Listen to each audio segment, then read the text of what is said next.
Hey, Pancho! Oh, don't do that, Brad. It's Mexican food time again, man. Oh, man. Just don't put the music in, okay? Can you do me that favor? La cucaracha. Now, this week we went to Nobody would ever get La Mariposa. Yeah. And this time, we looked it up this time. It means butterfly. You really did look it up? Absolutely. And you're, I had no idea. Somebody told me that, but I believe it is true. Well, somebody told us the last one, the name of it, and we said we didn't do any research. We could have found it. By the way, today's episode, who are you? I'm Brad Meyer, restaurant critic for Houston Community Newspapers. Brad, good to meet you. I'm Mark Hayter, and by the way, today's episode of Wine and Dine is brought to you by Dr. Reginald Mariposa. He's a cousin of this guy here. House of Stuffed Pets.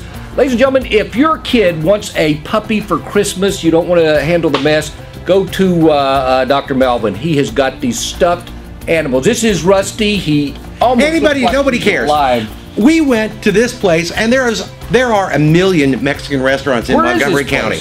It's right in the heart of Conroe, right on Davis Street. Y'all know where Palais Royal is and where the post office is? On that post office road. It's right across from, it's east of Palais Royal and that whole complex. You go to a big rock that looks like a bear, and you're turning left. And you know something, Brad? There have been a lot of establishments there before, including Mexican restaurants. There was a Mexican restaurant. This one's a lot better than the last one, though. Well, I have no idea. Of course, it just opened up. So I think also it was a Toys R Us and an Army Navy surplus. It's been everything. I don't think so. It was a breakfast restaurant, and back in the day, about 20 years ago, I used to end up there about 3 o'clock in the morning. Really? Well, we won't go into those stories. I don't even. Anyway, La Mariposa. What did you think?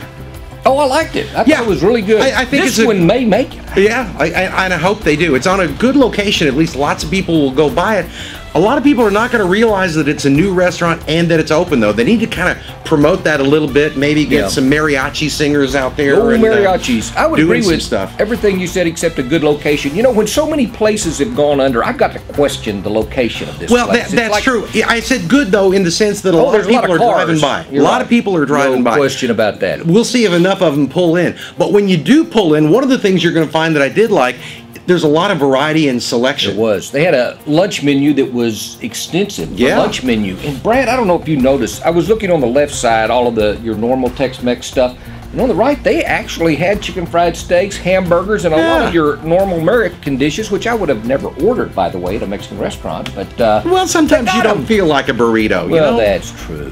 But they had a lot of selection, and the prices were fairly reasonable. I mean, the lunch fajitas was like $10. Yeah, and I'm sure they were good. Brad wouldn't give me any of his. Not a bite. I offered him a whole taco. By the way, Brad, I got 3 tacos, and I wanted to experience the whole you got the soft taco, the hard taco, and the puffy taco. The puffy taco. Is that like the puffy sleeve? It was like it, and it was good, except it's impossible to eat with your hands because where the meat is, it goes. So he used his feet. Yeah, I'd use chips and all. It's very good. Tacos are delicious. Yeah, I think it's a good restaurant. I think they need to promote it a little bit. I think that's going to help. But I was fairly impressed for my first outing there. I was too. Wait service was excellent. He wasn't that good. I thought he was good. He was a little. Here's the deal. They brought out 2 crunchy tacos, and I ordered, they brought out 3 tacos, but 2 of them were crunchy. I wanted 1 flour, and he looked down and saw it and said, oh, my goodness, they mixed that up. I'm going to bring you an extra flour tortilla, and he did. I thought that was really sweet. That was very nice. He did what he was supposed to do. He was a little mouthy, trying to be our best friend, but nonetheless, service was good, food was good, location is good. There's a lot going for this place. I think you ought to go and check it out. I do too. And I don't know what happened to the other places. I thought the food was not bad at the other place. All I can guess is management. If this place is managed well, I think they'll make it because their food is good. Well, let's hope he's right. I'm Brad Meyer, restaurant critic for Houston Community Newspapers. Mark Hayter, columnist for the Courier and the Villager. And don't forget the House of Stuffed Puppies. Rusty's on the floor down there, but I'll pick him up in just a minute. Call BR5621. Tu eres un perro, señor. Sí, perro. That's, hey, until next time, Viva la Mexico! Yeah, I'll do that Mexico thing. Yay. Aviento. Very good. I don't know. I think that means turn left. Could be.